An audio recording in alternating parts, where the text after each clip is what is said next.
Hey everyone, I just want to take an opportunity to introduce you to the newest member of the Heads Above the Waves team. This is Herman. He's a 9-week-old miniature dachshund and he loves napping nearly as much as I do, until I put a camera on him, at which point he wakes up and goes absolutely bonkers. Thanks for that, mate. Now here's the thing, I'd never had a dog before, but I knew it was a really big commitment. So when my wife and I started seriously talking about getting a puppy, I started doing some research. I read every blog post I could about taking care of a puppy and all the things that would come along with him. Spoiler alert, when they say about lots of sleepless nights and needing to devote a lot of time to your puppy, they ain't lying. And I spoke to a bunch of friends who'd had puppies so I could see what their experiences were and what I could learn from them. Once we found Herman and decided that we were going to be his forever humans, I did a bunch more reading and watched a bunch more videos. I wanted to learn about how to be a good dog owner, how to treat him, and what sorts of things I'd need to get for him. And then we went and got a bunch of supplies. From the essential things like a bed and dog food, to the fun things like squeaky toys and little jackets to keep him warm. And while I've learned a whole lot from just having him, I felt a bit more confident going into this adventure, knowing that I'd done as much research and preparation as possible. So why am I telling you all this, other than as an excuse to show off this little fella? Well, it got me thinking. I was doing loads of research for something that I knew was going to be out of my comfort zone and potentially stressful. You've probably done the same for any exams you've ever done, right? You do a bunch of revision, study past papers, and ask questions. You're preparing yourself so that when you're faced with that exam, you know what to do. Or you're at least giving yourself the best shot. So why don't we apply this to our mental health? If you know that you've got something potentially stressful or triggering coming up, or if you're not sure when you're going to get triggered, it's best to be prepared, right? So, we can do some research. Check out the Heads website.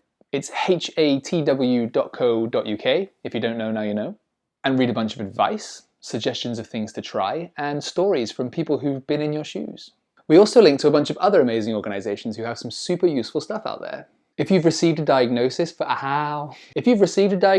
example, anxiety, depression, BPD, or a personality disorder, sometimes reading about it and understanding what it truly means can make living with it a little bit easier. Sometimes it's just comforting to know why you feel the way you do. So read and watch and learn as much as you can. We can gather supplies. Now obviously you don't need to go out there and buy dog beds or treats, but you can still prepare for stressful situations before you encounter them.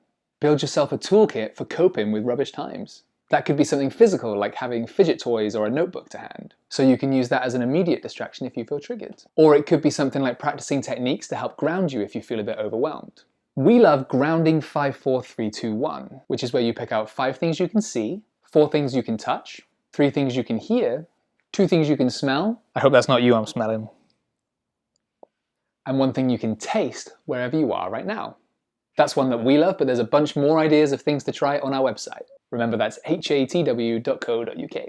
And we can talk to other people. Or to our pets. So just like I was speaking to other puppy parents about their experiences and seeing what I could learn from them, see what you can learn from people who've been through similar experiences to you. They might not be in exactly the same situation as you, but everyone's on their own journey with their mental health. And we're all learning and growing all the time. Be brave. Speak openly when you're struggling. I messaged a friend when we couldn't get little Hermie here to stop crying at first. And their advice was what had worked for their puppy, so it was worth giving it a go with ours. It worked, by the way. Thanks, Becky. And even just knowing that you're not alone is super powerful in itself. It was really encouraging to know that Herman here crying was totally normal and that it will pass. And it's the same for your mental health. Know that how you're feeling is okay.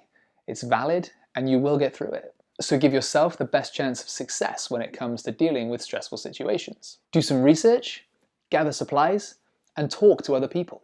Or at the very least, you can always watch this video again to see this adorable, smushy little face, and hopefully it'll put a smile on yours. Drop a comment below if there's anything that's particularly helped you and that might help other people. And let's create a community of people and puppies who look out for each other. And remember, the website is hatw.co.uk.